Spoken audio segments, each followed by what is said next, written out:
je voudrais remercier les représentants des ligues du Grand Est qui ont accordé leur confiance unanime à l'équipe que j'ai eu le plaisir de conduire à ces élections du Comité régional olympique et sportif du Grand Est.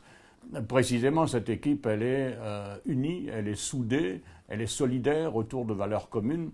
Et ces valeurs communes, ce sont d'abord celles de l'universalité du sport.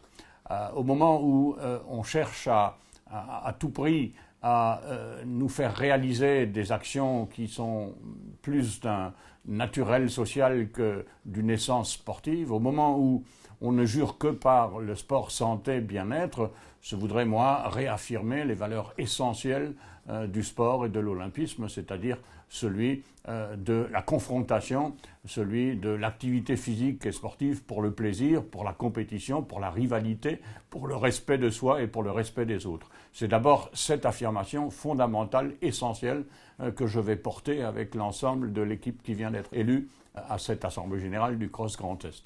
Le Cross Grand Est n'est au fond que le successeur des 3 crosses qui existaient auparavant. Il y avait le cross d'Alsace avec ses réalisations originales.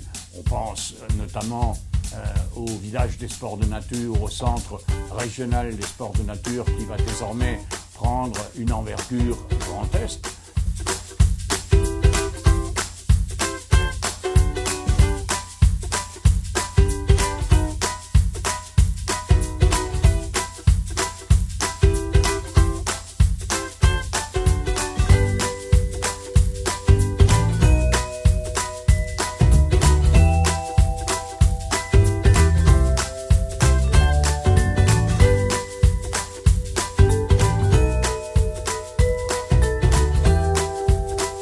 On songe aussi, évidemment, au centre de formation des apprentis au métier du sport et de l'animation, qui a d'ores et déjà reçu une configuration Grand Est qui va essaimer sur l'ensemble des 10 départements et qui va porter cette parole forte de professionnalisation du mouvement sportif par la voie de l'apprentissage, par la voie de la formation en alternance et aussi une ouverture à l'apprentissage pour les sportifs de haut niveau conçus comme un outil pour l'insertion professionnelle et pour la reconversion. Et il y a aussi, bien sûr, de belles réalisations qui ont été faites par le Cross Champagne-Ardenne, qui se poursuivront et que j'essaierai d'étendre sur le Grand Est. On songe à ce qui a été fait toujours en Champagne-Ardenne pour les Jeux régionaux des jeunes. On songe aussi à cette magnifique initiative dans cette ancienne région concernant le label des villes sportives, c'est-à-dire une mise en valeur des communes de 500 à 10 000 habitants pour la richesse qu'elles apportent, pour les originalités qu'elles développent dans le domaine du sport. Et puis on songe aussi aux belles actions qui ont été faites par le Cross de Lorraine, Saphir, le réseau sport, santé, bien-être, qui est un dispositif salué dans la France entière et qui mérite bien entendu non seulement d'être reconduit, mais d'être prolongé, étendu au Grand Est. On songe aussi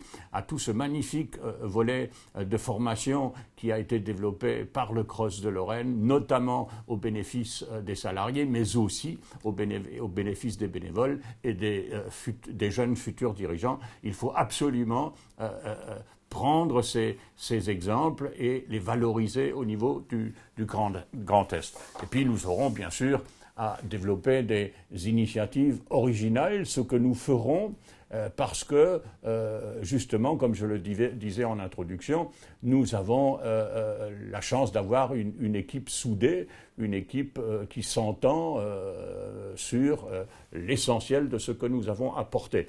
Nous déclinerons les missions nationales qui nous sont confiées par le CNOSF.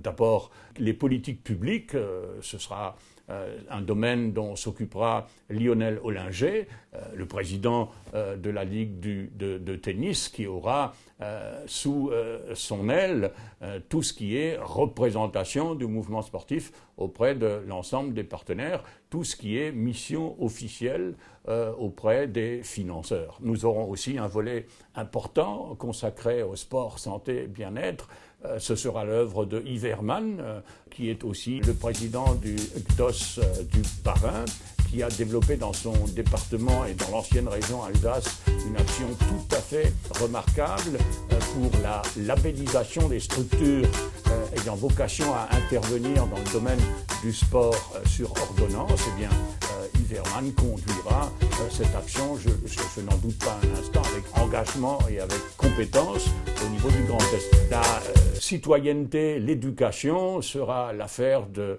quelqu'un qui, en cette matière, n'a certainement de leçons à recevoir de personne, en l'espèce Catherine Schubnel, qui est directrice de l'UNSS rattachée à l'Académie de Strasbourg et qui déjà aujourd'hui développe une action remarquée et significative dans le domaine de l'éducation et de la citoyenneté et qui aura donc en charge ce département pour le compte du CROSS Grand Est. Et puis il y aura aussi bien sûr l'indispensable volet formation, professionnalisation, parce que nous voyons bien que le bénévolat aujourd'hui atteint ses limites. Non seulement il est difficile de le renouveler, mais les choses sont tellement compliquées aujourd'hui qu'il faut beaucoup de connaissances. L'engagement, si généreux soit-il, ne suffit plus.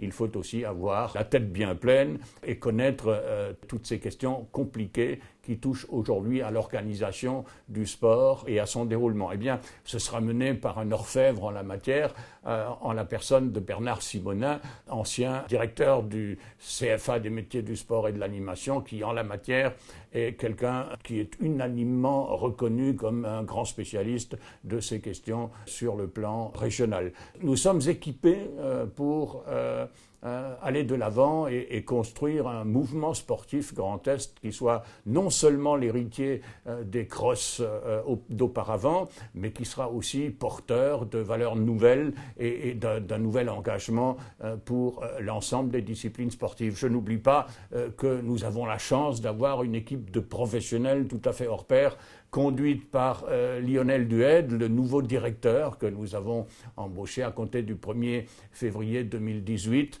et qui a très rapidement pris toute la dimension de la mission qui est désormais la sienne et qu'il conduira à mes côtés avec beaucoup d'engagement et avec beaucoup de compétences.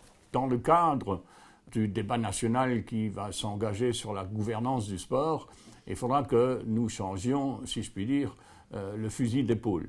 Et il faudra sortir de cette posture, cette habitude, ce réflexe conditionné, consistant à aller voir les pouvoirs publics chaque fois que nous avons besoin de financement pour le fonctionnement, pour l'investissement, pour le développement.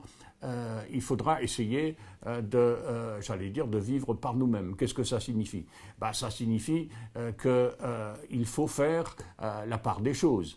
Il faut, dans le cadre de la mission de service public qui est confiée aux acteurs du sport par la loi, il faudra bien à présent faire la part de ce qui doit continuer à relever de la mission de service public et ce qui doit plutôt relever du partenariat avec des investisseurs privés, avec les collectivités locales et territoriales, un partenariat où l'on sera plutôt dans une mission d'utilité publique que dans une mission de service public. Vous voyez, la mission de service public, ça ne se discute pas. Le service public, c'est l'État qui vous le confie au terme d'un cahier des charges que lui seul maîtrise. Et vous avez à l'accomplir ou à ne pas l'accomplir. Par contre, la mission d'utilité publique, elle ne s'exécute pas. Elle se met en œuvre. Et elle se met en œuvre dans le partenariat avec de nouveaux acteurs et sur la base d'un financement nouveau. Le sport a un coût de toute manière et il faut que quelqu'un le paye. Il y a donc une juste part à faire entre ce qui continuera d'être apporté par l'État, entre ce qui est mis sur la table par les collectivités locales et territoriales et avec ce qu'apporte le premier des financeurs du mouvement sportif en France, c'est-à-dire le mouvement sportif lui-même, les pratiquants, les licenciés eux-mêmes.